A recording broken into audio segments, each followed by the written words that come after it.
నమస్తే, welcome to yes news. ముందుగా headlines.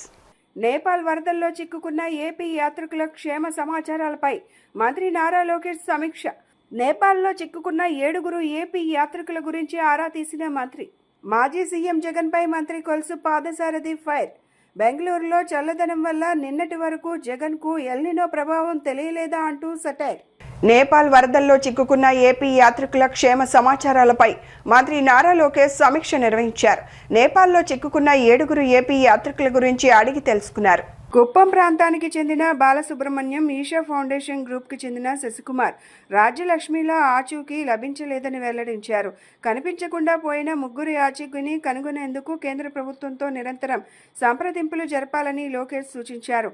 చైనాలోని గైరింగ్ ఎంబసీ వద్ద ఈషా ఫౌండేషన్ సభ్యుడు శశికుమార్ చివరిసారిగా కనిపించినట్లు తెలుస్తోంది. కర్నూలు జిల్లాకు చెందిన భాస్కర్ శాస్త్రి సహా మరో 3 కైలాసం మానస సరోవర్ యాత్రకు వెళ్లి వరదల్లో చిక్కుకున్న క్షేమంగానే ఉన్నట్లు అధికారులు తెలిపారు. సురక్షితంగా ఉన్న వారిని వెంటనే తరలించేందుకు చర్యలు తీసుకోవాలని మంత్రి ఆదేశాలు జారీ చేశారు. కూటమి ప్రభుత్వం అధికారంలోకి వచ్చిన అనంతరం 55 సంవత్సరాల చరిత్రలో ఎన్నడూ లేని విధంగా 792 వేద పారాయణ పోస్టులను విడుదల చేయడం శుభపరిణామమని ఎమ్మెల్యే బోండా ఉమామహేశ్వరరావు అన్నారు.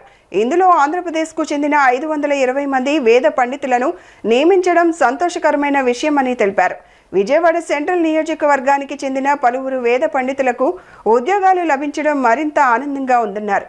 విజయవాడ సెంట్రల్ నియోజకవర్గం సింగనగర్లోని ఎమ్మెల్యే కార్యాలయంలో గురువారం వేద పారాయణ ఉద్యోగాలకు నియమితులైన వేద పండితులను ప్రభుత్వ విప్, సెంట్రల్ నియోజకవర్గ శాసనసభ్యులు బోండా ఉమామహేశ్వరరావు సన్మానించి శుభాకాంక్షలు తెలిపారు. లోకక్షేమం కోసం ప్రతి దేవాలయాల్లో ఆధ్యాత్మిక వాతావరణం నెలకొనాలని ఆకాంక్షిస్తూ వేద పండితుల ఆశీస్సులు తీసుకున్నారు. సందర్భంగా బోండా ఉమా మాట్లాడుతూ ఆంధ్రప్రదేశ్లో చివరిసారిగా 2017లో అప్పటి తెలుగుదేశం ప్రభుత్వం వేద పండితులను వేద పారాయణదారులుగా నియమించిందన్నారు. అనంతరం గత ప్రభుత్వం ఈ నియామకాలను చేపట్టకపోవడంతో బ్రాహ్మణులు అనేకసార్లు విజ్ఞప్తి చేసినా స్పందన లేకుండా పోయిందన్నారు. గతంలో వేద పారాయణదారుల నియామకంపై తాను అసెంబ్లీలో సుదీర్ఘంగా మాట్లాడడంతో పాటు ఈ అంశాన్ని ముఖ్యమంత్రి నారా చంద్రబాబు నాయుడు దృష్టికి తీసుకెళ్లినట్లు గుర్తు చేశారు.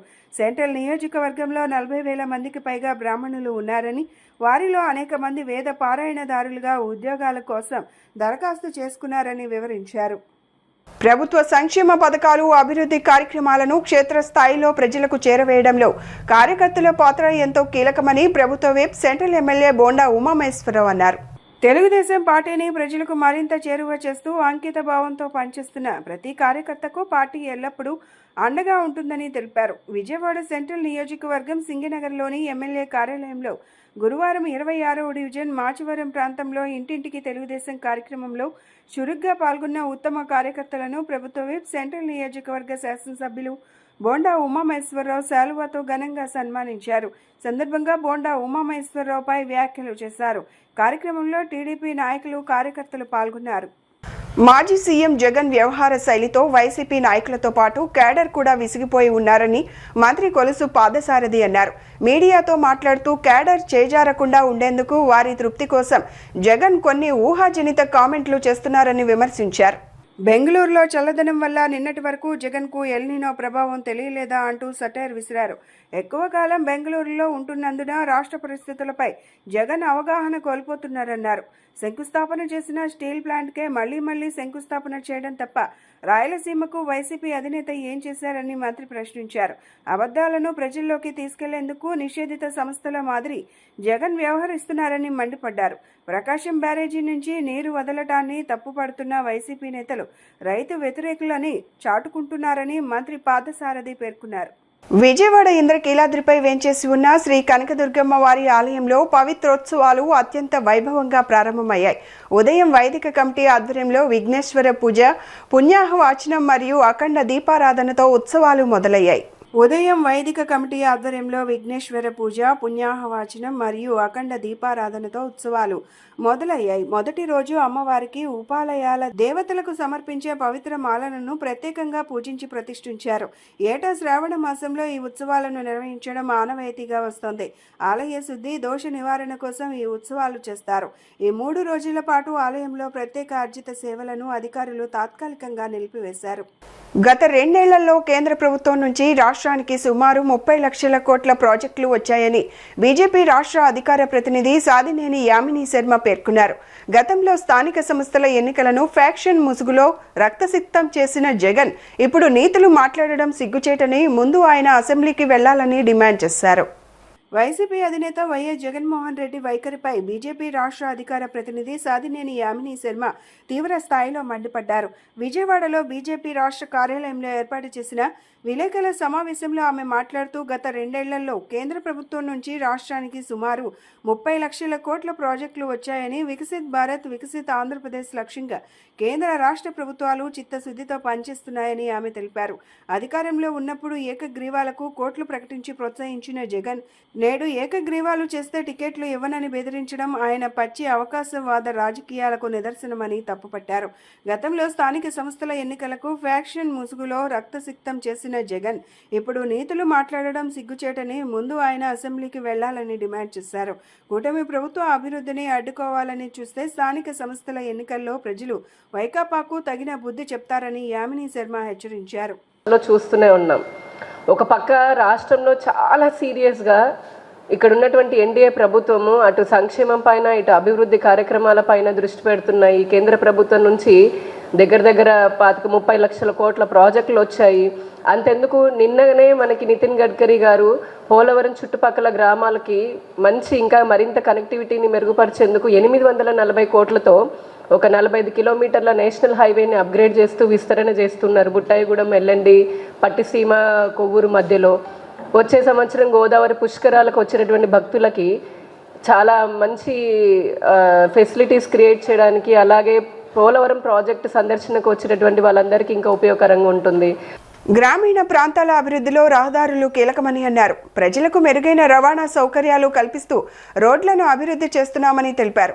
దశాబ్దాలుగా పెండింగ్లో ఉన్న రోడ్ల సమస్యలకు ప్రాధాన్యత క్రమంలో పరిష్కారం చూపుతున్నామని చెప్పారు. రోడ్ల నిర్మాణంలో నాణ్యతకు అత్యంత ప్రాధాన్యత ఇస్తామని, నిర్ణీత ప్రమాణాలతో పనులు పూర్తి చేసి ప్రజలకు దీర్ఘకాలం ఉపయోగపడేలా రహదారులను అందుబాటులోకి తీసుకొస్తామని ఎమ్మెల్యే రాము తెలిపారు. నందివాడ మండలంలో శాసకీయ నిధులతో భారీగా రోడ్ల అభివృద్ధి పనులు జరుగుతున్నాయి. బుధవారం 3.26 కోట్లతో చేపట్టిన రోడ్ల పనులకు శంకుస్థాపన చేసిన గుడివాడ ఎమ్మెల్యే వెనిగండ్ల రాము గురువారం మరో 2.20 కోట్లతో చేపట్టనున్న రోడ్ల అభివృద్ధి పనులకు భూమి పూజ చేసి శంకుస్థాపన చేశారు. Special assistance to state for capital investment నిధులు 40 లక్షలతో ఇలపర్రు బీటీ రోడ్డు 1.20 కోట్లతో, లక్ష్మీ నరసింహపురం బీటీ రోడ్డు 60 లక్షలతో అనమనపూడి జీపీకే రోడ్డు నిర్మాణ పనులకు ఎమ్మెల్యే రాము శంకుస్థాపన చేశారు. అభివృద్ధి కార్యక్రమాలకు హాజరైన ఎమ్మెల్యే రాముకు ఆయా గ్రామాల ప్రజలు ఘన స్వాగతం పలికారు. మహిళలు మంగళ హారతులతో ఆత్మీయంగా స్వాగతం పలకగా దశాబ్దాలుగా తమ గ్రామాల్లో ఉన్న రోడ్ల సమస్యను పరిష్కరిస్తున్నందుకు ఎమ్మెల్యేకు గ్రామస్తులు కృతజ్ఞతలు తెలిపారు. విజయవాడ ఇంద్రకీలాద్రి శ్రీ దుర్గా మల్లేశ్వర స్వామివార్ల దేవస్థానం మహామండపం 4వ అంతస్తులో నూతనంగా ఏర్పాటు చేసిన సమావేశ మందిర ప్రారంభోత్సవం ఘనంగా జరిగింది. మంగళ వాయిద్యాలు, వేద మంత్రాల నడుమ దేవస్థానం ధర్మకర్తల మండలి చైర్మన్ బొర్రా రాధాకృష్ణ, కార్యనిర్వహణాధికారి వికే సీనా నాయక్ సమావేశ మందిరాన్ని ప్రారంభించారు. పూజా కార్యక్రమం అనంతరం సిబ్బందితో చైర్మన్ ఈవో మాట్లాడుతూ దేవస్థానంలో సమావేశ మందిరం ప్రాముఖ్యత, అవసరం గుర్తించి ఏర్పాటు చేశామని పేర్కొన్నారు. ఈ కార్యక్రమంలో ఉప ప్రధాన అర్చకులు శంకర శాండిల్య, ట్రస్ట్ బోర్డు సభ్యులు పి రాఘవరాజు, ఏ శ్రీనివాసరావు, ఎస్ సరిత, ఎం కళావతి, దేవస్థానం ఇంజనీరింగ్ పరిపాలన అధికారులు పాల్గొన్నారు. కండ్రిక సమీపంలోని సంతోషి మాత ఆలయ 28వ వార్షికోత్సవాలు, పునర్నిర్మాణ 3వ వార్షికోత్సవాలు ఆగస్టు 28 నుంచి 3 రోజుల పాటు అత్యంత వైభవంగా జరగనున్నాయని ఆలయ వ్యవస్థాపకులు చిట్టిబాబు, కార్యదర్శి సిహెచ్ చిరంజీవి తెలిపారు. 3 రోజుల పాటు విశేష పూజ కార్యక్రమాలు నిర్వహిస్తామని, భక్తులు పెద్ద ఎత్తున ఈ ఉత్సవాల్లో పాల్గొని అమ్మవారిని దర్శించుకుని దీవెనలు పొందాలని వారు కోరారు. కండ్రికలోని సంతోషి మాత ఆలయ ప్రాంగణంలో ఏర్పాటు చేసిన విలేకరుల సమావేశంలో వారు ఉత్సవాల పోస్టర్ను ఆవిష్కరించారు. అనంతరం వస్తువాల వివరాలను వెల్లడించారు. ఆగస్టు 28న రాఖీ పౌర్ణమి పవిత్ర దినాన ఉదయం 5 గంటలకు అమ్మవారికి పంచామృతాభిషేకం, 6 గంటలకు ప్రత్యేక అలంకరణ, 9 గంటలకు నలుగు రోడ్డు కూడలి వద్ద లక్ష్మీ గణపతి హోమం, 10 గంటలకు సామూహిక కుంకుమార్చన కార్యక్రమాలు నిర్వహించనున్నారు. 29వ తేదీన అమ్మవారి రథ ఊరేగింపు, గ్రామ ఊరేగింపుకు వైభవంగా కొనసాగనుంది. 29వ తేదీన అమ్మవారి రథ ఊరేగింపు, గ్రామ ఊరేగింపు వైభవంగా సాగనుంది.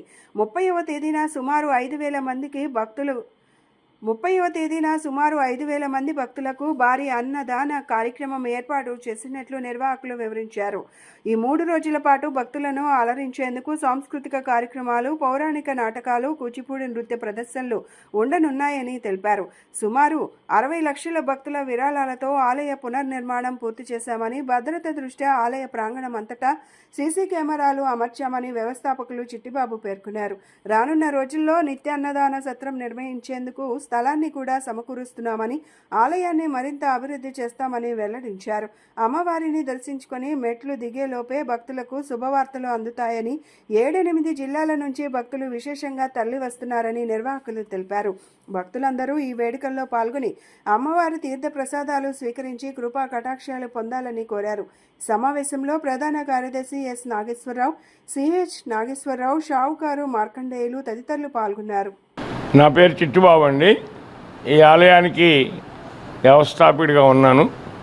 అలాగే ఇది 28వ సంవత్సరం వార్షిక ఉత్సవం అమ్మవారు పుట్టినరోజు చేస్తూ ఉన్నాము. ఈ గత పునర్నిర్మాణం జరిగి 3వ సంవత్సరం. ఈ 3 సంవత్సరాలు సుమారు 60 లక్షల వరకు భక్తులు ఇచ్చిన డబ్బులతోటి ఈ ఆలయం నిర్మాణం చేయటం జరిగింది. అలాగే ప్రతి సంవత్సరం మరి హరికథలు, మన ఈ డ్రామాలు, పౌరాణికమైన డ్రామాలు, నాటకాలు, కూచిపూడి నాటకాలు ఇవన్నీ కూడా ప్రతి 3 రోజులు ఇక్కడ ప్రదర్శన ఉంటుంది. ఈసారి మన భాషా సంస్కృతి నాటక అకాడమీ వాళ్ళు ఒక 90,000 మా గుడికి డ్రామాలు ఆడించుకోమని శాంక్షన్ చేశారు. వారికి కూడా ధన్యవాదాలు, గవర్నమెంట్ వారికి ధన్యవాదాలు తెలియజేస్తున్నాం. అలాగే 28 ఉదయాన్నే అమ్మవారు పుట్టినరోజు ప్రారంభం అవుతుంది. ఆ 28 ఉదయం 9 గంటలకి లక్ష్మీ గణపతి హోమం కింద 4 రోడ్ల సెంటర్లో కార్యక్రమం జరిగిద్ది. ఆ కార్యక్రమం అయిన తర్వాత సామూహిక కుంకుమ పూజ జరిగిద్ది. ఆ తర్వాత అలాగే అమ్మవారి సన్నిధికి అనేక మంది ఒక 7-8 జిల్లాల నుంచి అమ్మవారు భక్తులు ఉన్నారు. వాళ్ళందరికీ మేము తెలియజేయటం జరిగింది. వారందరూ వస్తారు. వాళ్ళకి ఇక్కడ ఉండటానికి అన్నీ ఏ విషయాలు ఇబ్బంది లేకోకుండా మేము అన్నీ చూస్తున్నాము. రేపు అనగా ఆగస్టు 28వ తారీఖున రాఖీ పండుగ రోజున ఉదయం తెల్లవారుజాము నుంచి 5 గంటల నుంచి అమ్మవారికి పంచామృత అభిషేకం, అలాగే 6 గంటలకి అలంకరణ, 9 గంటలకు గణపతి హోమం, అలాగే 10 గంటలకి అమ్మవారికి కుంకుమ పూజ కార్యక్రమాలు జరుగుతున్నాయి. కావున భక్తులు అందరూ విచ్చేసి అమ్మవారిని దర్శించుకుని తీర్థప్రసాదం స్వీకరించవలసి కోరుకుంటున్నాము. అలాగే మరుసటి రోజు 29వ తారీఖున అమ్మవారి గ్రామ ఊరేగింపు, రథ ఊరేగింపు కార్యక్రమం ఉంది.